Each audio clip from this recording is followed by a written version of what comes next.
जय राधा माधव कुंज बिहारी।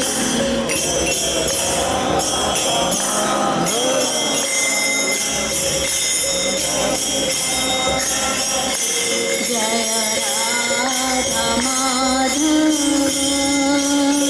कुंज बिहारी।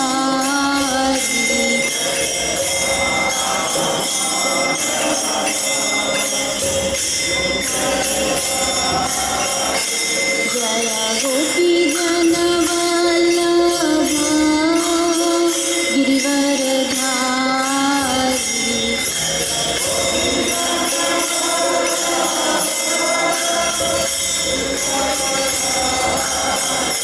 जय गोपी जन वल्लभ गिरिवरधारी।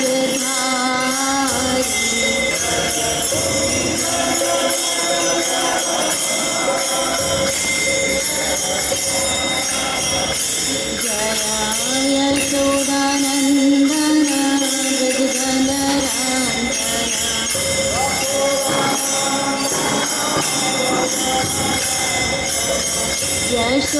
यशोदानन्दन व्रजधनरञ्जन।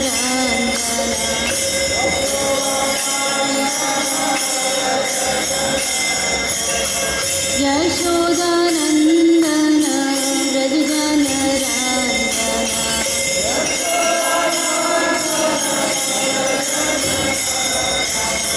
यमुना तीरवनचारी।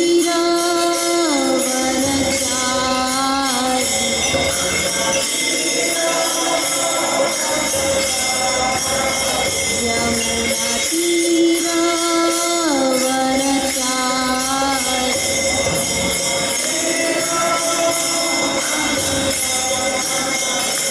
जय राधा माधव कुंज बिहारी।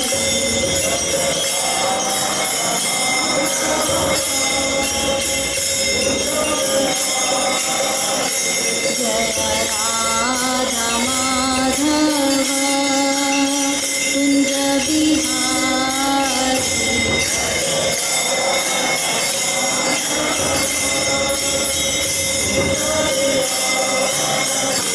जय गोपी जन वल्लभ गिरिवरधारी।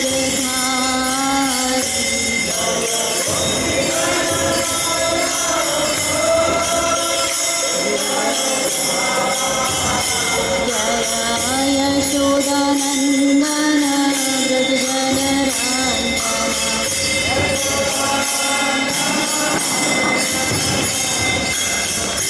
यशोदानन्दन व्रजधनरञ्जन।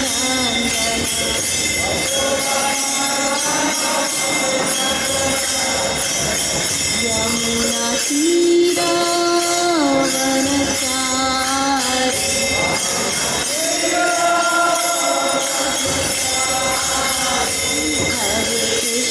हरे कृष्णा कृष्णा कृष्णा हरे हरे।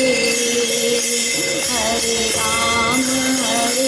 राम राम राम हरे हरे।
गौर प्रेमानंदे, निताय गौर प्रेमानंदे, निताय गौर प्रेमानंदे। श्रील प्रभुपाद की। ओम नमो भगवते वासुदेवाय। ओम नमो भगवते वासुदेवाय। ओम नमो भगवते वासुदेवाय। नारायणं नमस्कृत्यं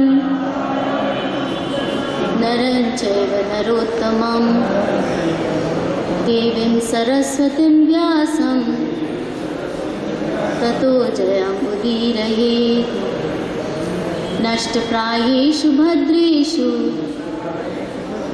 नित्यं भागवत सेवया भगवती उत्तमा श्लोके भक्तिर्भवति नैष्ठिकी। हरे कृष्णा। अंतर्राष्ट्रीय कृष्ण भावनामृत संघ की ओर से इस रविवार के साप्ताहिक कार्यक्रम में सभी का स्वागत है। सबको हरे कृष्णा। हम लोग पिछले कुछ सप्ताह से भगवद गीता के 10वें अध्याय पर चर्चा कर रहे हैं।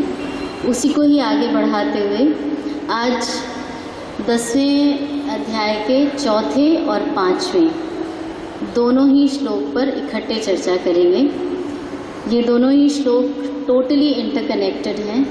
इसी वजह से भगवद गीता में भी ये साथ ही लिखे हुए हैं। 4 और 5 ये इकट्ठे ही लिखे हुए हैं, इसलिए इन पर आज हम लोग इकट्ठे ही चर्चा करेंगे। श्लोक इस प्रकार है। बुद्धिर्ज्ञान सम्मोह क्षमा सत्यं दमः शमा सुखं दुःखं भवो अभावो भयं च अभय एव च अहिंसा समता तुष्टि तपदानं यशो यश भवन्ति भावभूतानां मत एव पृथग् विधा। एक बार कृपया साथ में दोहराइए। बुद्धिर्ज्ञानं सम्मोह क्षमा सत्यं दमः शमा सुखं दुःखं भवो अभावो भयं च अभयमेव च अहिंसा समता तुष्टि तपो दानं यशो अयश भवन्ति भाव भूतानां मतः एव पृथग् विधा। इसका अनुवाद इस प्रकार है। बुद्धि ज्ञान संशय तथा मोह से मुक्ति, क्षमा भाव, सत्यता, इंद्रिय निग्रह, मन निग्रह, सुख तथा दुख, जन्म मृत्यु, भय अभय, अहिंसा, समता, तुष्टि, तप, दान, यश तथा अपयश, जीवों के ये विविध गुण मेरे ही द्वारा उत्पन्न हैं। कृपया एक बार दोहराइएगा। बुद्धि ज्ञान संशय तथा मोह से मुक्ति, क्षमा भाव, सत्यता, इंद्रिय निग्रह, मन निग्रह, सुख तथा दुख, जन्म मृत्यु, भय अभय, अहिंसा, समता, तुष्टि, तप, दान, यश तथा अपयश, जीवों के ये विविध गुण मेरे ही द्वारा उत्पन्न हैं। इसके 2 पैराग्राफ शुरू के पढ़ती हूँ। जीवों के अच्छे या बुरे गुण कृष्ण द्वारा उत्पन्न हैं और यहाँ पर उनका वर्णन किया गया है। बुद्धि का अर्थ है नीर शीर विवेक करने वाली शक्ति और ज्ञान का अर्थ है आत्मा तथा पदार्थ को जान लेना। विश्वविद्यालय की शिक्षा में प्राप्त सामान्य ज्ञान मात्र पदार्थ से संबंधित होता है। यहाँ इसे ज्ञान नहीं स्वीकार किया गया है। ज्ञान का अर्थ है आत्मा तथा भौतिक पदार्थ के अंतर को जानना। आधुनिक शिक्षा में आत्मा के विषय में कोई ज्ञान नहीं दिया जाता, केवल भौतिक तत्वों तथा शारीरिक आवश्यकताओं पर ध्यान दिया जाता है। फलस्वरूप शैक्षिक ज्ञान पूर्ण नहीं है। असम्मोह अर्थात संशय तथा मोह से मुक्ति तभी प्राप्त हो सकती है जब मनुष्य झिझकता नहीं और दिव्य दर्शन को समझता है। वह धीरे धीरे निश्चित रूप से मोह से मुक्त हो जाता है। हर बात को सतर्कतापूर्वक ग्रहण करना चाहिए। आँख मूंदकर कुछ भी स्वीकार नहीं करना चाहिए। क्षमा का अभ्यास करना चाहिए। मनुष्य को सहिष्णु होना चाहिए और दूसरों के छोटे छोटे अपराध क्षमा कर देना चाहिए। सत्यम का अर्थ है कि तथ्यों को सही रूप से अन्यों के लाभ के लिए प्रस्तुत किया जाए। तथ्यों को तोड़ना मरोड़ना नहीं चाहिए। सामाजिक प्रथा के अनुसार कहा जाता है कि वही सत्य बोलना चाहिए जो अन्य को प्रिय लगे, किंतु यह सत्य नहीं है। सत्य को सही सही रूप में बोलना चाहिए जिससे दूसरे लाभ समझ सकें कि सच्चाई क्या है। यदि कोई मनुष्य चोर है और यदि लोगों को सावधान कर दिया जाए कि अमुक व्यक्ति चोर है तो यह सत्य है। यद्यपि सत्य कभी कभी अप्रिय होता है, किंतु सत्य कहने में संकोच नहीं करना चाहिए। सत्य की मांग है कि तथ्यों को यथारूप में लोकहित के लिए प्रस्तुत किया जाए। यही सत्य की परिभाषा है। तात्पर्य एक्चुअली बहुत ही लंबा है, 1, 2 ऑलमोस्ट 3 पेज का है, इसलिए पहले के 2 मैंने पढ़ दिया है। इसके बाद इसके ऊपर चर्चा करें। ओम अज्ञानतिमिरन्धस्य ज्ञानाञ्जनशलाकया चक्षुरुन्मिलितं येन तस्मै श्रीगुरुवे नमः। श्रीचैतन्यमनोभीष्टं स्थापितं येन भूतले स्वयं रूप कदा मह्यं ददाति स्वपदान्तिकं। वन्देऽहं श्रीगुरु श्रीयुतपदकमलं श्रीगुरून् वैष्णवांश्च श्रीरूपं साग्रजातं सहगणरघुनाथन्वितं तं सजीवं साधुवैतं सावधूतं परिजनसहितं कृष्णचैतन्यदेवं श्रीराधाकृष्णपादान् सहगणललिता शिवशाखान्वितांश्च। हे कृष्णा करुणा सिंधु दीनबंधु जगत्पते गोपेश गोपिकाकांत राधाकांत नमोस्तुते। तप्त कांचन गौरांगी राधे वृंदावनेश्वरी वृषभानुसुते देवी प्रणमामि हरिप्रिये। वाञ्छाकल्पतरुर्भयश्च कृपा सिन्धुभैव च पतितानां पावनेभ्यो वैष्णवेभ्यो नमो नमः। जय श्री कृष्ण चैतन्य प्रभु नित्यानंद श्री अद्वैत गदाधर श्रीवासादि श्री गौर भक्त वृंद। हरे कृष्णा कृष्ण कृष्ण हरे हरे, हरे राम राम राम हरे हरे। हरे कृष्णा कृष्ण कृष्ण हरे हरे, हरे राम राम राम हरे हरे। हरे कृष्णा कृष्ण कृष्ण हरे हरे, हरे राम राम राम हरे हरे। नमो विष्णुपादाय कृष्णपृष्ठाय भूतले श्रीमते भक्तिवेदांत स्वामिनिति नामिने। नमस्ते सरस्वती देवे गौरवाणी प्रचारिणे निर्विशेष शून्यवादी पाश्चात्य देशतारिणे। श्रील प्रभुपाद की जय। तो यहाँ पर सारा भगवान ने क्या वर्णन किया है कि हम लोगों को किन चीज़ों की तरफ ध्यान देना चाहिए और किन चीज़ों की तरफ नहीं देना चाहिए। कि बुद्धि और ज्ञान, बुद्धि से ज्ञान, क्या ज्ञान अर्जन करना चाहिए। यहाँ पे उसका बहुत लाउड हो गया तो बुद्धि से ज्ञान अर्जन करना चाहिए, लेकिन क्या ज्ञान अर्जन करना चाहिए इसका विवेक भी भगवान देते हैं। भगवद गीता में भगवान हमेशा बोलते हैं कि भौतिक ज्ञान जो है उससे शरीर का पालन कर सकते हैं, लेकिन आध्यात्मिक ज्ञान से हम जन्म जन्मांतरों तक सुखी रह सकते हैं, आनंद में रह सकते हैं, क्योंकि भौतिक ज्ञान से भगवान से जुड़ते हैं। तो बुद्धि ज्ञान से क्या होता है? संशय मतलब डाउट्स, और मोह से मुक्ति होती है। जब डाउट्स क्लियर होते हैं, अपनी स्थिति का ज्ञान होता है कि हम यह शरीर नहीं हैं, हम आत्मा हैं, हमारा नित्य संबंध भगवान से है, हम भगवान के अंश हैं, यदि हम उनसे जुड़ेंगे तभी हम आनंद में रह सकते हैं, क्योंकि भगवान का स्वरूप सतचित आनंद है, तो हमारा भी स्वरूप सतचित आनंद है। लेकिन क्योंकि हम भगवान के अंश हैं तो यही हमारा स्वरूप है, भले ही अभी हम आंशिक रूप से इसका आनंद उठा रहे हैं।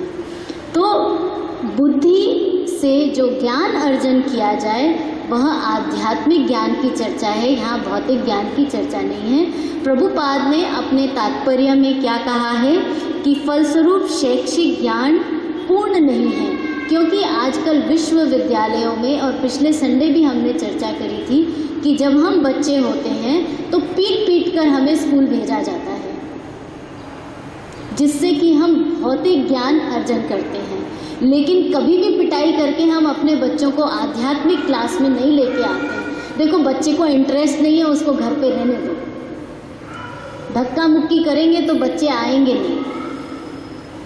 क्यों? हम लोगों का यही एक नज़रिया रहता है ना कि बच्चों को भौतिक ज्ञान के लिए वो कितना भी रोए, सुबह देर, रात में देर से सोए, सुबह जल्दी उठा के पीट पाट के उसको बस में धक्का मार ही देते हैं, ये सोचकर कि वो थोड़ी देर में अपने आप चुप हो जाएगा और क्लास में जाएगा, कुछ तो सीख के आएगा, और कुछ नहीं तो माँ को तो छुट्टी मिलेगी थोड़े टाइम के लिए। ये हम लोगों की एक आम विचारधारा है, ये है ऐसा।